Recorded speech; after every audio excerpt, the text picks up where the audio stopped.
Jaya. Menurut mantan wali kota Solo itu, pintu maaf darinya masih selalu terbuka. Meski begitu, ia menegaskan urusan maaf-memaafkan adalah urusan pribadi.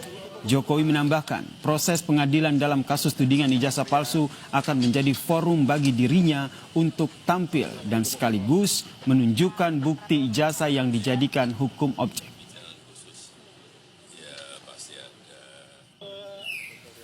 Pintu maaf selalu terbuka, tapi sekali lagi urusan maaf, memaafkan itu urusan pribadi ke pribadi. Kalau yang di Polda Metro itu sudah urusan hukum, artinya urusan pribadi ya urusan pribadi, maaf memaafkan, tetapi urusan hukum ya urusan hukum. Dan memang harus sampai ke pengadilan. Karena kalau enggak, saya enggak punya forum untuk menyampaikan bukti mengenai kasus ijazah ini.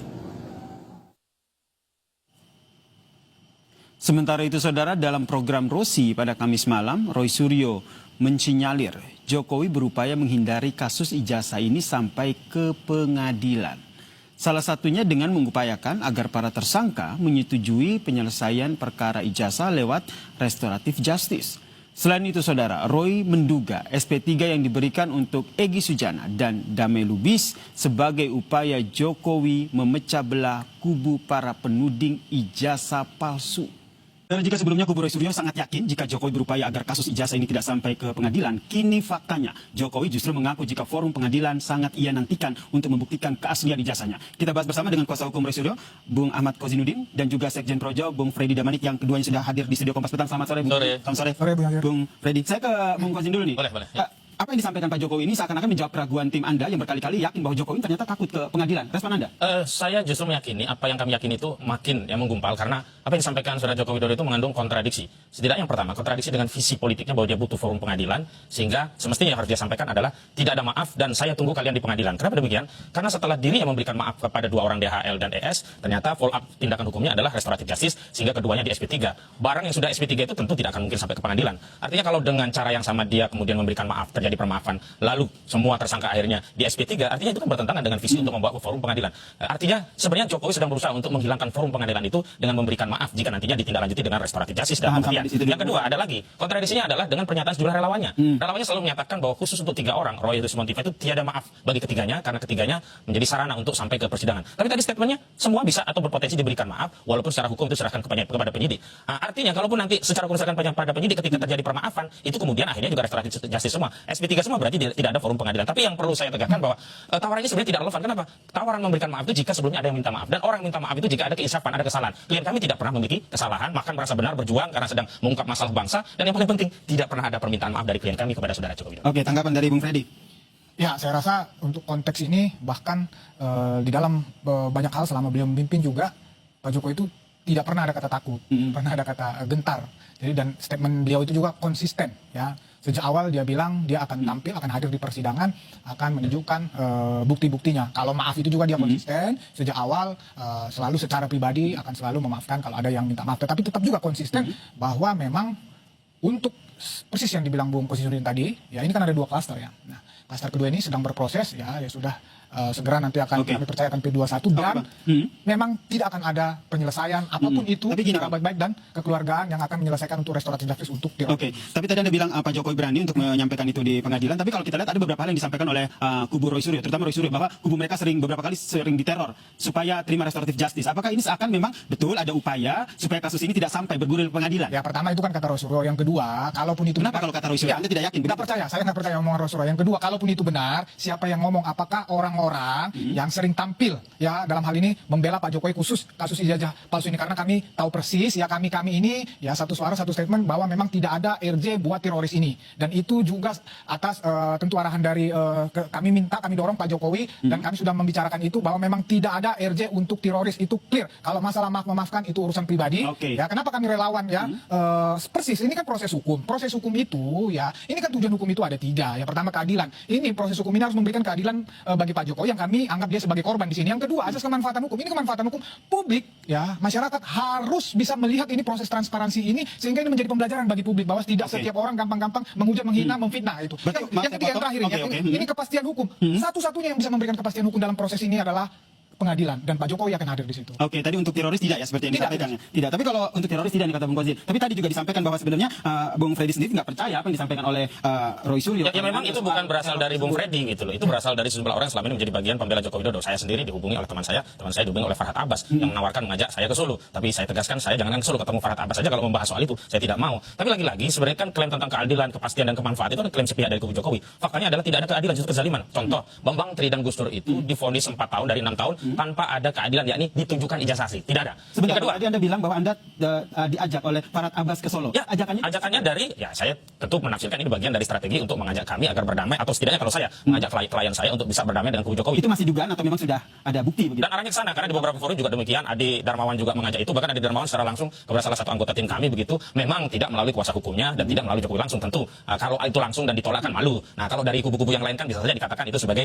ya biasa gosip saja, sehingga hilanglah rasa malu karena tawarannya bertepuk sebelah tangan. Tapi saya mau tegaskan bahwa kalau kita bicara kepastian, tentu kepastiannya itu adalah dengan menunjukkan, dan forum untuk menunjukkan itu tidak harus pengadilan. Buktinya Asrul Sani memiliki forum publik untuk menunjukkan dan perkara itu selesai. Dan kalau kita bicara tentang kemanfaatan, apa sih manfaatnya?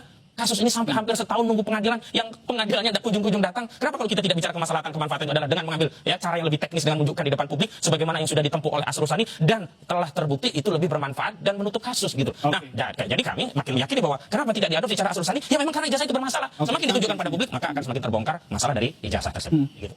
Jadi karena tadi juga yang disampaikan bahwa ini relawan-relawan akhirnya mengajak mendekati kubu Roy Suryo ini, kenapa akhirnya begitu? Apakah ini arahan Jokowi? Saya kemarin ketemu dengan Farhad, ada Kurniawan, tidak ada pembicaraan itu. Kalaupun ada itu, ini aja kita ngomong-ngomong. Karena saya tengahi dulu, karena apa yang disampaikan oleh Bung Kozin misalnya kan tolak belakang begitu apa yang disampaikan Freddy. Misalnya kan Farhad Abbas kan videonya tersebar itu di bandara misalnya dengan siapa itu kemarin salah satu juga lah tersangka digoda-goda, ayo ke Solo seperti itu. Kemudian juga kan misalnya kita dalam obrolan, udahlah ikutin itu Bang Egy, ayo datang ke Solo, kan begitu itu. Tetapi secara prinsip bahwa relawan bahkan meminta Pak Jokowi tidak ada RJ untuk teroris ini untuk kepentingan yang tiga tadi itu. Ya, itulah makanya. Dan alasannya apa tidak untuk ketiga itu?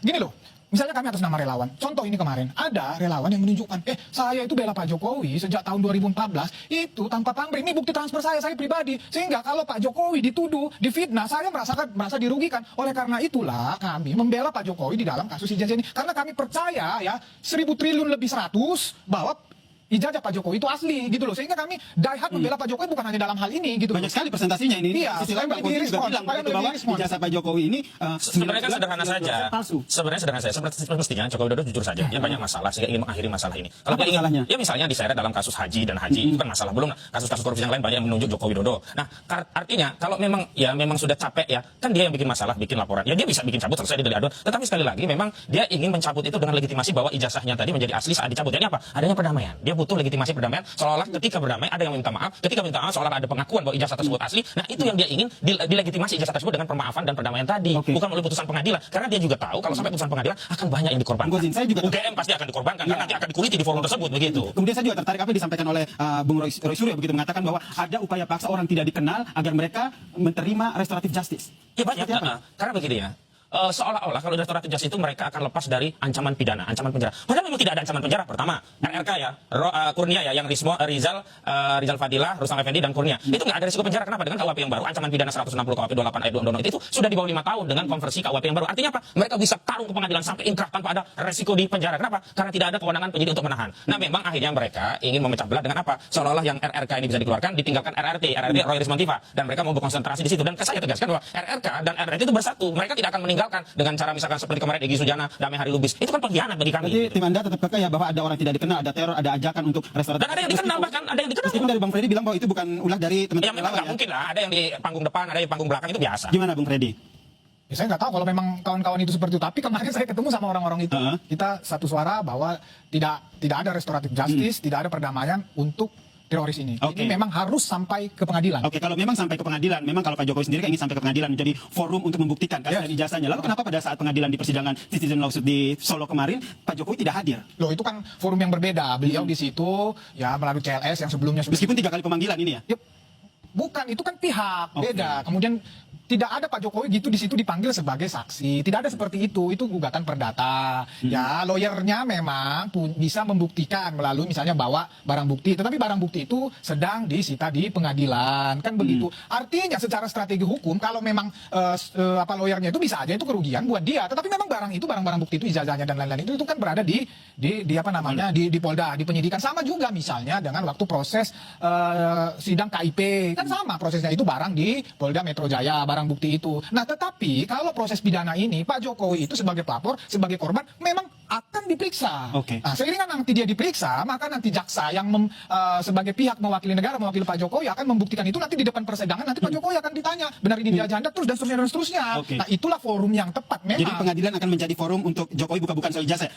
Itu hipokrit saja karena begini, kalau forumnya itu pengadilan tidak butuh forum pengadilan pidana. Justru forum pengadilan perdata di Surakarta itu memberi kewenangan keleluasaan bagi Joko Widodo untuk membuktikan ucapannya akan datang ke pengadilan membawa ijazah SD, SMP, SMA sampai S1 UGM kepada hakim untuk melegitimasi ijazahnya. Faktanya yang disita itu hanya SMA dengan S1. Setidaknya masih ada SD, SMP kalau memang dia komitmen mau menjadikan forum pengadilan untuk menunjukkan ijazahnya. Yang kedua, ini juga ada hipokrit bahwa itu dilegitimasi oleh penyidik Polda Metro Jaya. Kenapa? Untuk kepentingan pembuktian, barang yang disita itu bisa dibawa ke majelis hakim. Kemarin saja untuk kepentingan gelar perkara khusus yang bukan persidangan itu bisa dibuka. Kenapa? Apa sulitnya meminjam barang bukti untuk dibuka, dikirimkan untuk proses persidangan menunjukkan bukti? Kami justru melihat jangan-jangan apa yang disita ini sebagai manuver untuk ditutupi agar tidak bisa ditampilkan di Solo, sehingga dihentikan di Polda Metro Jaya dengan dalih itu barang bukti, dan pada akhirnya yang ada di Polda Metro Jaya pun tidak akan sampai ke pengadilan. Kenapa? Perkara ini selesai di tengah jalan. Ini yang saya lihat gitu. Kenapa Bung Fauzi ini tetap ke bahwa yakin betul bahwa perkara ini akan berhenti di tengah jalan, padahal dari Bung Freddy sendiri bilang bahwa enggak, tidak. Jangan berharap kali. Nggak Benar. mungkin. Roy Suryo, Dr. Tifa dan Simpel, ini kan perkara ijazah. Kalau orang itu punya ijazah asli itu tidak butuh pengadilan, tidak butuh lawyer. Ini tidak loh pertanyaan butuh saya. Forum. Sebenarnya forum itu tidak butuh diciptakan oleh hukum, bisa diciptakan oleh Jokowi sendiri dengan mengundang para media, dia jelaskan, dia kasih tahu satu-satu seperti Asrul Sani. Nah, hari ini kenapa saya yakin bahwa tidak sampai ke pengadilan? Kenapa? Karena sampai ke pengadilan itu membuat Joko Widodo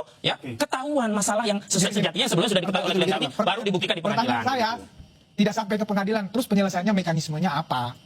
Banyak sekali. Bisa jadi ya, kalau tanpa intervensi kekuasaan, Jokowi tiba-tiba cabut, selesai. Yang kedua, kalau tidak intervensi negara, meminjam otoritas negara lewat jaksa SKPP. Kalau jaksa nggak bisa, lewat mahkamah jaksa agung dengan deponering. Kalau nggak bisa, nanti minjam tangan presiden dengan memberikan abolisi. Itu kan sudah menjadi wacana di mana-mana. Nah, sebenarnya kalau memang ya tidak mau membebani negara dan memang ketakutan, ya hentikan dengan gentle. Jangan satu sisi seolah pengen ke pengadilan, sisi yang lain itu ngerayu-ngerayu. Emang seperti itu, ada ketakutan di situ. Jadi gini, justru kami sebaliknya, justru kami mendesak, meminta penyidik untuk segera menahan teroris ini, bukan mendesak Polri untuk menghentikan perkara Nah, ini. kan menahan kan nggak membuktikan, berarti kan ada motif jahat. Bukan Harusnya mendesak membuka bukti di pengadilan, bukan menahan orang. Bukan untuk menghentikan. Nah, saya percaya 1 bulan atau 2 bulan ke depan ini statement-statement mereka ini akan berubah lagi ketika ini sudah masuk di persidangan. Nanti saya nggak tahu mereka ngomong apa lagi ketika ini sudah di persidangan, sudah dalam proses pembuktian. Saya nggak tahu mereka mengambil narasi apa lagi untuk seolah-olah membenarkan lagi. Justru itu bagus sekali. Kenapa? Karena persoalan ini bukan hanya persoalan Roy Suryo, bukan Rismon, bukan Dr. Tifa, bukan Kurnia dan yang lain. Ini persoalan bangsa, persoalan seluruh rakyat. Justru dalam forum persidangan itulah rakyat bisa kita yakinkan apa yang dilihat klien kami itu sebagai ijazah palsu pada saat gelar perkara khusus akan dilegitimasi melalui pengadilan, bahwa barang yang selama ini sudah beredar di sosial media itu adalah sama dan itu dibuktikan melalui forum pengadilan. Itu menjadi legitimasi terhadap penelitian, bahwa penelitian ini telah dilegitimasi oleh pengadilan melalui sebuah putusan. Gak ada masalah, makanya nggak perlu lagi ada tawar-tawaran memaafkan dan seterusnya. Berarti sepakat bahwa pihak dari teroris ini, Nggak usah menawarkan lagi maaf-maafan gitu. pihak dari teroris ini berarti sepakat bahwa ini harus dibawa ke pengadilan. Ya sejak awal kan memang demikian ya. Justru itu, Pak. Sejak awal demikian. Nah, Cuma sepakat. Jokowi selalu merayu-rayu dan terbukti dua yang terayu, Egy Sujana dan Damai Hari Lubis, begitu loh.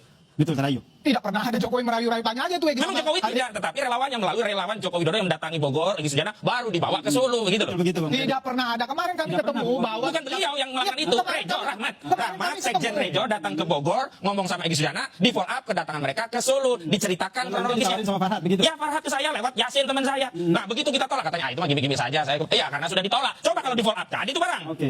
Terakhir Bung Freddy, Anda pasti akan yakin bahwa dalam persidangan nanti Joko Widodo akan menunjukkan ijazahnya. Ya, kami yakin 100.000% bahwa Jokowi akan Banyak sekali. Ya, supaya jangan kalah dari Bung Rismon dan kawan-kawan ini persentasenya. Jadi memang satu-satunya jalan memang harus diputus ke pengadilan supaya ada kepastian hukum, supaya publik tercerahkan, karena Pak Jokowi di sini sangat dirugikan. Supaya kasus ini nggak berhenti atau nggak berlanjut sampai 1 Iya, tahun ya. sebetulnya sama dengan kata Tapi itu sepakat, tapi ternyata ini penyesatan. Kenapa? Kalau saat di sidang pidana yang menunjukkan bukti itu bukan Jokowi lagi tapi jaksa. Tadi sudah Nah, kalau mau saya menunjukkan jelasin. oleh Jokowi itu di sidang perdata di Kan tadi Solo. saya sudah Ditunggu di Solo, jelasin. begitu.